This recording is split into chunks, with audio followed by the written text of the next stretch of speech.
내 몸을 지키는 건강주치, 건강업, 울산업. 안녕하세요, 박사원입니다.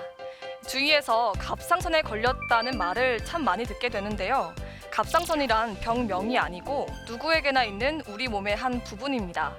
갑상선은 호르몬을 분비해서 우리 몸의 대사를 조절하는 중요한 역할을 하는 기관이지만 기능 저하와 항진 그리고 암까지 다양한 형태로 우리의 건강을 위협하고 있는데요. 이렇게 주위에서 흔히 볼 수 있지만 우리는 이 흔한 갑상선 질환에 대해서 얼마나 정확하게 알고 있을까요?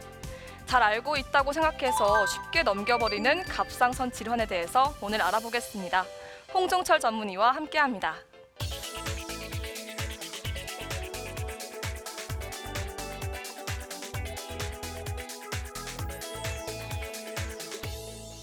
먼저 갑상선에 대한 정의를 짚어봐야 할 것 같은데요. 갑상선은 어떤 기관인가요? 갑상선은 우리 목에서 여기 만져지는 부분이 갑상연골이라고 합니다. 갑상연골 2-3cm 아래에 있는 나비 모양을 하고 있고요. 우리 몸에 있는 내분비 기관 중에서 제일 큰 기관입니다. 갑상선은 갑상선 호르몬을 생산, 저장하며 필요할 때는 혈액으로 배출하기도 합니다. 그렇다면 정상적인 갑상선과 기능에 이상이 생긴 갑상선, 어떤 차이가 발생하나요? 예, 대부분 정상 갑상선은 만져지지 않습니다. 하지만 기능에 이상인 경우 갑상선이 일을 많이 해야 되기 때문에 점점 더 비대해질 수가 있으며 기능 이상이 있다 하더라도 갑상선 크기는 정상일 수가 있습니다. 그렇다면 갑상선 호르몬이 하는 역할은 무엇인지 궁금합니다. 갑상선 호르몬은 우리 몸의 체온 조절이라든지 세포 성장, 소화, 심박동수 조절에 관여를 하고 있으며 그 외 신생아 태아에서는 이제 뇌의 발달과 성장에도 관여를 하고 있습니다. 갑상선 질환을 알 수 있는 검사에는 어떤 것들이 있을까요? 갑상선 질환 검사에는 크게 초음파와 피검사가 있습니다. 피검사로서는 이제 갑상선 기능이 정상인지 아니면 증가되는 항진증인지 호르몬이 감소되는 저하증인지 알 수가 있고요. 초음파로는 결절 유무를 알 수가 있습니다. 우리가 소위 말하는 이제 양성 결절은 수술이 필요하지 않은 흔한 혹이며 악성 결절은 암입니다. 악성 결절은 이제 수술이 필요할 수가 있습니다. 대신에 양성 결절이라 하더라도 4cm 이상이 되면 수술을 고려를 해야 됩니다. 갑상선 질환은 호르몬 분비의 많고 적음에 따라서 증상이 다르다고 들었는데요. 설명을 좀 부탁드리겠습니다. 갑상선에서 갑상선 호르몬을 만듭니다. 이러한 호르몬 분비가 많은 경우를 항진증이라고 합니다.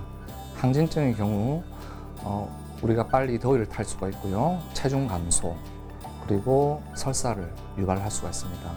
저하증의 경우 호르몬 분비가 적은 경우를 저하증이라고 합니다.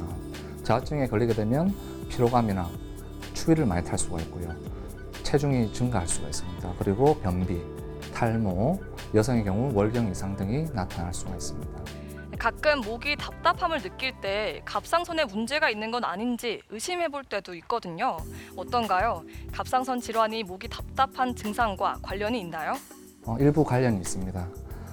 대부분은 이제 후두 질환 때문에 목이 답답할 수가 있지만은 갑상선 결절이 큰 경우, 갑상선 혼종이 큰 경우에 목이 갑갑하거나 목이 비대해질 수가 있고요. 그리고 암이 진행됐을 경우, 예를 들어서 암이 성대신경을 침범해서 성대마비라든지 생기면 목소리 변화, 이물감, 살해 들림 생길 수가 있습니다. 그리고 암이 진행된 경우에 식도나 기관지를 침범하게 되면 객혈이라든지 잦은 기침을 유발할 수가 있습니다. 그리고 기능에 이상이 생기면 목이 각각 답답함을 느낄 수가 있습니다. 네, 말씀 잘 들었습니다. 한국인의 하루 평균 요오드 섭취량이 세계보건기구 권장량의 무려 20배가 넘는다고 합니다. 우리가 자주 먹는 해조류에 요오드가 풍부하기 때문인데요. 갑상선 질환의 경우에 방사선에 노출되거나 요오드와 음식을 과다 섭취할 경우 또 가족력의 원인이 될 수 있기 때문에 평소 균형 잡힌 영양 상태를 유지하시고 알맞은 열량을 공급하는 것이 중요하다고 합니다. 오늘 건강한 울산업은 여기까지고요. 요가 동작 함께 배워보시면서 저는 여기서 인사드리겠습니다. 고맙습니다.